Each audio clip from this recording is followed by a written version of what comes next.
मतलब इस दुनिया में जितनी भी विसंगतियां हैं, विसंगतियां का अर्थ होता है जिसका आपस में तालमेल नहीं हो, एक जैसा नहीं हो, सब अलग अलग हो। हर व्यक्ति अलग अलग है, किसी के अंगूठे का छाप एक जैसा नहीं है, किसी का मन एक जैसा नहीं है, किसी का नहीं। और सोचिए कितने अरब लोग हैं, सिर्फ लोग हैं, बाकी जीव जंतु मौसम सब कुछ अलग है। तो इतने लोगों में भी संगति की स्थापना, यानी सबको एक जैसा कर देना, ये शिव ही कर सकते हैं। तो वो विसंगतियों में भी संगति की स्थापना करते हैं। इसीलिए आज हम लोग अलग अलग वर्ण के लोग, अलग अलग जाति के लोग, अलग अलग धर्म के लोग, लेकिन अगर हम सबों ने ये कहा है कि शिव मेरे गुरु हैं, तो मात्र इस एक विचार ने हम सबको अलग अलग लोगों को एक कर दिया। बहुत पहले किसी ने साहब से कहा कि साहब, इस दुनिया में जो लोग भी आए, उन्होंने लोगों को, दुनिया के लोगों को एक रास्ता दिखाया और उस रास्ते पे लोग चले।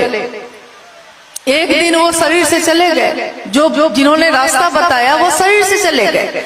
जब वो चले गए तो उनके लोग अलग अलग भागों में बंट गए। क्या शिव के शिष्य भी ऐसे ही होंगे? क्या शिव शिष्यता में भी ऐसा होगा? साहब ने उस दिन कहा था, उत्तर दिया था, पटना की घटना है ये, उन्होंने उत्तर दिया था कि शिव की शिष्यता में ऐसा नहीं होगा। शिव की शिष्यता में पहले ही सब कोई अलग अलग होंगे। कोई क्षेत्र पकड़ लेगा, कोई आदमी पकड़ लेगा, कोई जिला पकड़ लेगा, कोई गांव पकड़ लेगा, लेकिन एक दिन धीरे धीरे धीरे धीरे सब एक हो जाएंगे।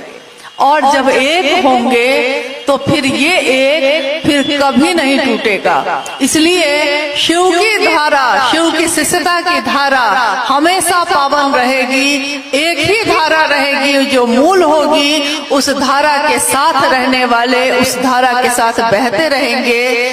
संसार की अगर कितनी भी गंदगी गंगा नदी में डाली जाती है, डालते हैं लोग, लेकिन गंगा पावन ही होती है।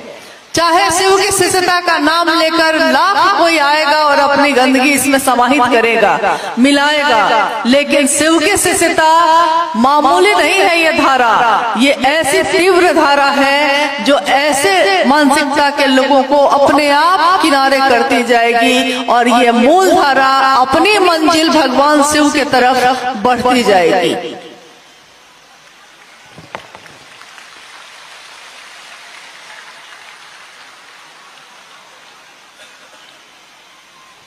अब एक सवाल और है, शिव कभी सोते ही नहीं हैं, तो आज शिव को जगाया जा रहा है, क्यों? हाँ, शिव कभी सोते ही नहीं है, इसीलिए आज शिव को जगाया जा रहा है। शिव के अनेक रूप हैं। शिव के नटराज स्वरूप के बारे में कहा जाता है कि जो वो नृत्य करते हैं नटराज के रूप में, तो उनके नृत्य में ही सृष्टि का सृजन, स्थिति, संहार सब कुछ है, सब चलता है। अगर वो नृत्य रुक जाए तो निस्तब्धता और आनंद का माहौल छा जाता है। ये व्याख्या है उनके नटराज स्वरूप की। लेकिन खुद जो शिव की सत्ता है वो कभी सोई नहीं।